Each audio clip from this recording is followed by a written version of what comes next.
আসসালামু আলাইকুম রহমতুল্লাহি ওয়া বারাকাতুহু। সুপ্রিয় দর্শক, কিছুক্ষণ আগে আমরা একটি লাইভ দেখেছি, মাওলানা সাইফুল ইসলাম ভাইয়ের লাইভ।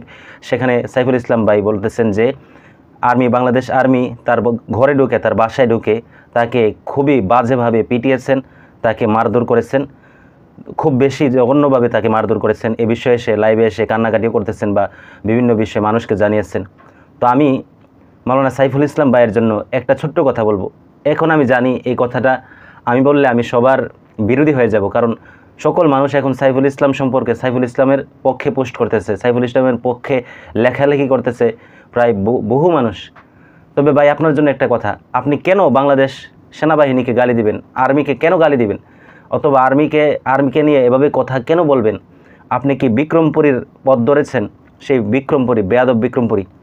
আমি সাইফুল ইসলামকে নিয়ে আগেও একটি ভিডিও বানিয়েছিলাম। এই সাইফুল ইসলাম ভাই সম্পর্কে আমার যতটুকু ধারণা, উনি খারেজি মানহাজের অন্তর্ভুক্ত।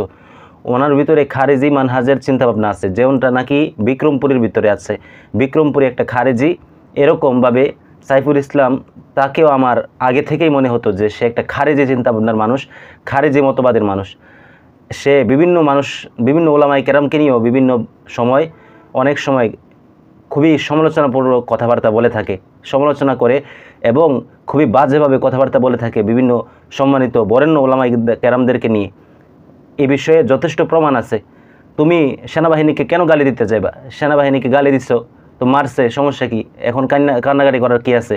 সেনাবাহিনীর মার যে একটু করা হয় এটা আমরা জানি। সেনাবাহিনী মারলে সাধারণভাবে মারে না, চর থাপ্পড় দিয়ে চলে যায় না। সেনাবাহিনী যাদেরকে ধরে কঠিন পিটা দেয়, এটা সারা দেশের সবাই জানে।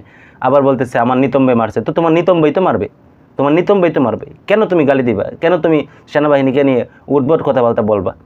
তোমাদের জন্য আলেমদের বদনাম, নয়তোবা এদেশের প্রশাসন, এদেশের সেনাবাহিনী তারা আলেম বিদ্বেষী না, কিন্তু তোমরা গুটি কয়েকজন, এক দুইজন মানুষের বিদ্বেষী হওয়ার কারণে তারা আলেম বিদ্বেষী না।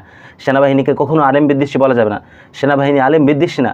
সেনাবাহিনী বড় বড় ওলামায়ে কেরামকে কেন মারে না? তোমাদের মতো বেয়াদবদেরকে সেনাবাহিনী সোজা করে, এজন্য তারা আলেম বিদ্বেষী না, তারা দাড়ি টুপিওয়ালা বিদ্বেষী না, বরং তোমাদের মতো খারেজি মানহাজের লোকেদেরকে সোজা করার জন্য সেনাবাহিনী কাজ করে।